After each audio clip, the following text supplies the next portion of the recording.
In this episode of Revolution Report, we're going to be discussing Larry and David Ellison and why you should care about what they do. Before we get started, we wanted to let you all know that on our website, handballcourtradio.com, we now have a way to donate to the station. We fund the station with our own money, and if you appreciate our content and the work that we do, we'd really appreciate any donations. Absolutely. This station is a labor of love, and the funds would pay for operating costs and enable us to keep doing this work that we're so proud of and keep it free for our audience.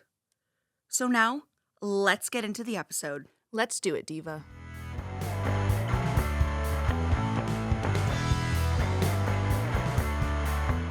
This episode is a sequel to our previous episode.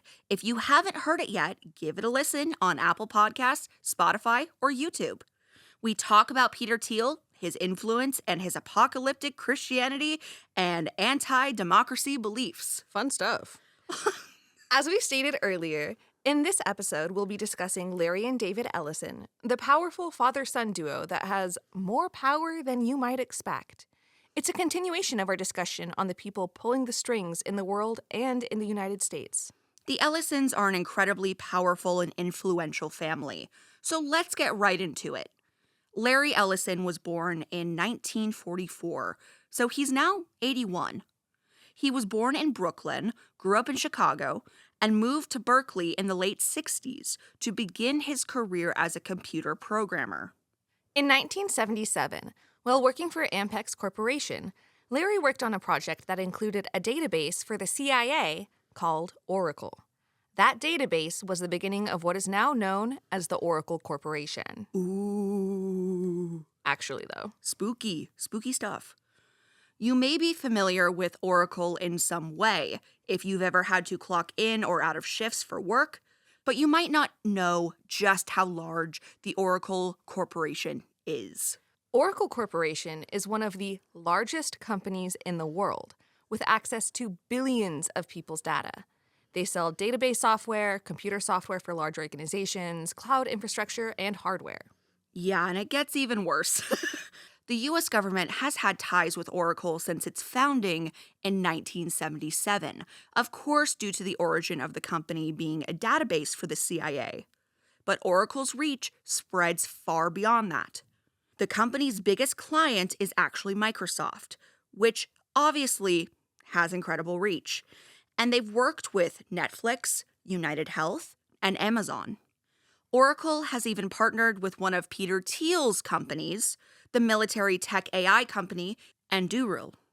Larry was a co-founder of Oracle and served as CEO of the company until 2014. He's now the chief technology officer and one of the company's executive board members. Thanks in part to his work at Oracle, Larry is the sixth richest person in the world with an estimated net worth of $201 to $203 billion. Boo. Absolutely. That is an absurdly high amount of money. Like, Peter Thiel is worth about $23 billion, to put things in perspective. So Larry's net worth practically makes Peter Thiel's look like chump change. And that's ridiculous. Not only is Larry deeply unethical because of his wealth hoarding, he also owns 98% of Hawaii's sixth largest island, Lanai, which is a problem in of itself because the Hawaiian people had their land stolen from them by the U.S. government. And now they have a billionaire buying up their land as well. To be clear, Hawaii should belong to the native Hawaiians, not billionaires like Larry Ellison or, Oprah. Wholeheartedly agreed. Circling back to our discussion of power, in addition to Larry being incredibly influential on his own, he also has a very powerful son, David. David Ellison was born in 1983, making him 43 at the time of recording, and he grew up in Woodside, California, and attended Pepperdine and USC before dropping out in 2005 to work on a movie called Flyboys. The movie was funded by his family's money and was a box office bomb. David went on to be in 2 more flops before pivoting to the business side of Hollywood in 2006, creating Skydance Media, which was, of course, substantially funded by his father. Skydance became a very successful production company, financing films like World War Z, True Grit, and Top Gun Maverick. They also produced television shows like Grace and Frankie. The company was a pretty big deal, and it all happened thanks to Larry's money. Now, the Ellison influence over media production didn't stop at Skydance. In 2025, Skydance merged with Paramount, as some of you may know, creating the Paramount Skydance Corporation, which David is both CEO and chairman of. And this merger was a huge deal. Paramount controlled a significant portion of media production, and now David, and by extension Larry, are in the ultimate power position over those outlets. To make it clear just how much media influence the Ellisons now have, we're going to go over the lists of some of the companies they now control. The Paramount Motion Picture Group, CBS and all its iterations, Nickelodeon, Comedy Central, Paramount Plus, Pluto TV, BET, which, guys, not for you, literally in the name, so correct, Showtime, and MTV. And Paramount Skydance has been in the news recently because of their proposed acquisition of Warner Brothers Discovery. Paramount Skydance beat out Netflix with their bid, which is being heavily supported by Larry Ellison. To be clear, the acquisition hasn't happened yet. It likely won't become official until September, assuming that Paramount Skydance is able to actually provide the $110 billion promised, and the deal is approved by the FCC and antitrust regulators, which isn't guaranteed to happen. Democrats in Congress are pushing to have the deal federally reviewed because of concerns that the merger would create a monopoly, which it absolutely would. If Paramount Skydance were to acquire Warner Brothers Discovery, the Ellisons would have even more media control than they already do. Warner Brothers Discovery has an absurd amount of assets, just like Paramount Skydance does. Those assets include the Warner Brothers properties, All the versions of CNN, HBO, DC Comics and Entertainment, TNT Sports, Cartoon Network, Animal Planet, the Food Network, and HGTV. And that's not all of them. We're just illustrating how vast the influence is. So if Paramount Skydance were to acquire Warner Brothers Discovery, it's clear that a single company would have control over an incredibly large amount of media produced, not just in the US, but globally. And to be clear, monopolies are bad. Think of the board game. In Monopoly, the goal is to acquire as many properties and as much wealth as physically possible. You want to buy up the board and profit off of all your fellow players using properties. Monopoly is a famously long, frustrating game that causes tension among family and friends, which I am banned from in my family. I wonder why. I'm joking. I love a competitive queen. Anyway, Monopoly was designed to be that way. The game was originally created to teach about the evils of capitalism and, of course, monopolies. It isn't fun when every turn you have to pay rent just to keep playing the game. And it's especially not fun when only one person is getting all of your money and owns practically everything. And it's like that in real life too, which is why there are, in theory, laws against monopolies and trusts. Because one company controlling the market stops innovation and allows extreme hoardings of wealth by the people who own that one company, if at the end of the day, the majority of money spent is going into the pockets of the same people, then the lie of free market capitalism is exposed. A key component of the free market is competition. But with monopolies, there practically is none, no matter what labels of products on shelves or names of networks may make it seem like. Monopolies also mean companies can charge high prices because there is no true competition for their products, all while not having to provide a high-quality product since they control the market. And monopolies existing not only affects the consumer, but it also affects the worker. From a labor perspective, monopolies are bad because they reduce the power of the worker. Monopolies mean fewer employers, which in turn means fewer employees and job opportunities. Fewer job opportunities leads to lower pay Because if you aren't satisfied with the pay, the company can easily find someone who will be. And it allows for poor working conditions because there aren't companies offering better alternatives. And monopolies also reduce the power of unions, which mean that companies can get away with exploitation of workers, which we are in real time seeing. You're so correct, and it is absolutely infuriating. And all of this that Sarah just laid out is why laws regulating trusts and monopolies are crucial, not just for consumers, but workers as well. Now, bringing it back to the Ellisons, this is also why opposing Paramount Skydance's acquisition of Warner Brothers Discovery is important. It's why you may have seen people like Noah Wiley, shout out to the pit, testifying before Congress against the acquisition. Because that acquisition would be bad for artists, bad for workers, and bad for consumers. The only people it would benefit are the people at the top.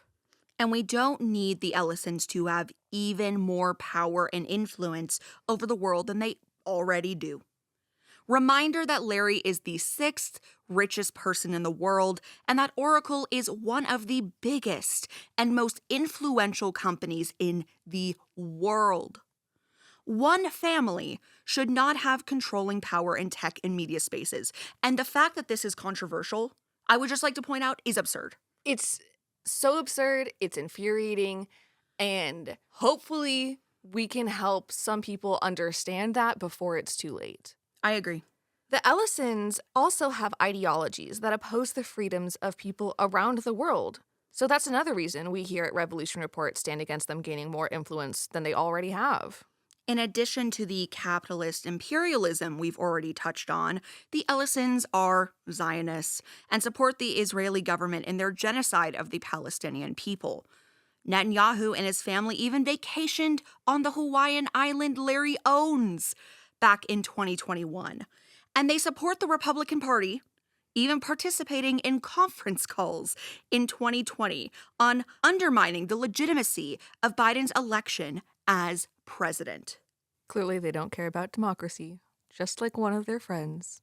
And we'd like to note that in 2022, Oracle, Larry's company and the source of his wealth, was accused of violating privacy laws by surveilling 5 billion people's online activity and recording their personal data in real time. The lawsuit was settled, but that's definitely something to keep in mind. Again, that was 5 billion people's data. That's more than half the population of the world. And that's why in the beginning of this episode, I said scary. 'Cause it is. Because it is. And to make matters worse, Larry has stated his desire for the U.S. to put the data of all Americans, including genetic information, into the Oracle system for AI to study. That should be genuinely horrifying to anyone capable of critical thought. Absolutely is terrifying, and as you said, scary. I can only imagine the eugenics that could come of this decision. It's not a crazy thing to say because historically, the US government has loved eugenics. Exactly. So, yeah, I agree, and it's terrifying. So, what can we do? Pushing back against the Ellisons may seem like a Herculean feat, but it's not impossible. For one, make use of your power as a consumer. Hit them where it hurts. And you know where that is? Their pockets. Don't spend your money on their products. If you're a business owner, considering using alternatives to Oracle for your software. For consumers, considering canceling your Paramount Plus subscription if you haven't already. Also, reach out to your representatives and let them know you want stronger antitrust legislation. Let them know you're against monopolies and oppose Paramount Skydance's potential acquisition of Warner Brothers Discovery. And support workers when they go on strike. Oracle employees have protested the company before, so support them if they do again. And do not cross a picket line. Ugh, it makes me so angry. And support media and entertainment workers when they go on strike as well. Contribute to mutual aid, and don't be a scab. And finally, as always, use your voice. Speak out against Oracle and its data collection and raise awareness as to why the potential upcoming entertainment acquisition isn't good for consumers or workers. The biggest way to help get the ball rolling is to make sure that more people are aware of what's going on. Let's keep up the fight for workers' rights and push that ball! Go ahead and push it.